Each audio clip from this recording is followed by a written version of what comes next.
The old manor stood on a hill, grey and imposing, Willow Creek Manor. Locals whispered tales of its dark past, of the family that perished within. They died in a fire, or so the story went. The windows were dark eyes, staring out at the world. The wind howled through the eaves like a mournful cry. The air grew cold as we approached. A sense of dread settled over us. We were paranormal investigators, drawn to the unknown, to the mysteries that lay hidden in the shadows of the world. We came to Willow Creek to confront the rumors, to face the ghosts of the past. There was me, Emily, the skeptic, John, the historian, and Liam, the sensitive. Liam claimed he could feel them, the unseen presences. His eyes were wide with anticipation, or was it fear? The manor swallowed us whole. The air grew thick with dust and the scent of decay. We set up our equipment, cameras, EVP recorders and EMF readers. The silence was heavy, broken only by our own breaths. Then the whispers began, faint at first, like the rustling of leaves. They seemed to come from everywhere and nowhere. Our eyes darted around the room, searching for the source, but we found nothing. Section 4. The Unveiling. Days turned into nights.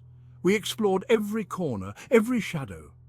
The house seemed to breathe with us, its old walls whispering secrets we couldn't quite grasp. Each room held a story, each shadow a mystery waiting to be uncovered. The whispers grew louder, more insistent. They seemed to come from nowhere and everywhere at once, filling the air with a chilling presence. It was as if the house itself was trying to communicate with us, to tell us something we were not yet ready to hear. Sometimes we heard our names, whispered on the wind. It was unnerving, sending shivers down our spines. The voices were familiar yet distant, like echoes from a forgotten past. We couldn't shake the feeling that we were being watched, that something unseen was always just out of sight. Liam grew increasingly agitated. His eyes darted around the room, following movements only he could see. He was convinced that the house was alive, that it was playing tricks on us, testing our resolve. He claimed to see them, shadows that moved on their own, figures that disappeared the moment you tried to focus on them. His fear was contagious, spreading through the group like wildfire, fleeting shadows, out of the corner of his eye. They were always just beyond reach, teasing us with their presence. It was maddening, the constant sense of being on the verge of discovering something profound, only to have it slip away. Then, one night we heard it, a blood-curdling scream. It pierced the silence, echoing through the halls and sending us into a frenzy. We knew we had to find the source, to uncover what was hidden in the darkness. It came from the attic, the one place we had avoided, fearing what we might find. But now we had no choice. We had to face whatever was up there, to confront the terror head-on. We raced up the stairs, our hearts pounding in our chests. Each step creaked under our weight, the sound echoing like a countdown to our doom. The air grew colder, thicker, as we approached the attic door. The door creaked open, revealing a dusty old mirror. It stood there, silent and foreboding, as if waiting for us. The room was filled with an eerie stillness, the kind that makes your skin crawl.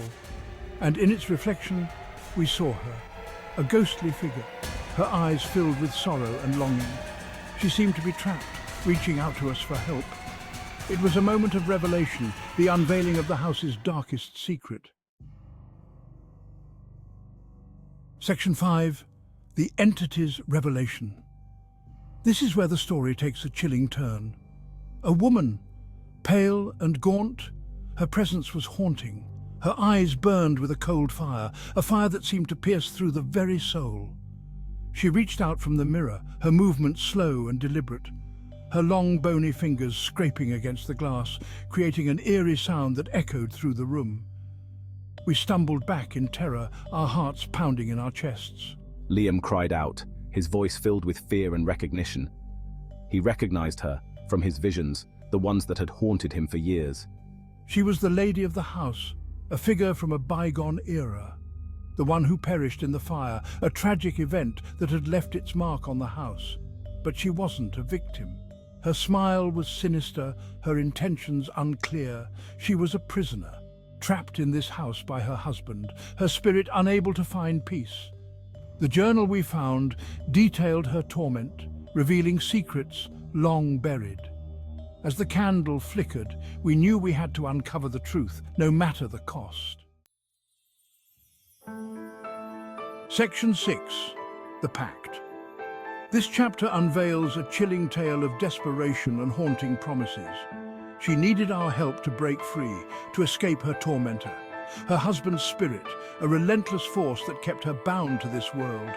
It was he who haunted these halls, not her. His presence was a dark shadow that loomed over the manor, filling it with an oppressive energy. She promised us answers if we released her, answers to the mysteries that plagued this place, secrets that had been buried for decades. We hesitated, unsure whether to trust her. The fear of the unknown gripped us, making us question our every move. But Liam, compelled by an unseen force, stepped forward. His eyes were wide with a mix of fear and determination, as if something beyond our understanding was guiding him. He touched the mirror, and in a rush of cold air, she was gone. The manor fell silent. The whispers ceased. The air felt lighter, but an eerie stillness remained. We had helped her, but at what cost? The silence was deafening, and the weight of our actions began to sink in. We were left to wonder what fate awaited us. The manor, once filled with whispers and shadows, now held its breath, as if waiting for the next chapter of its dark history to unfold.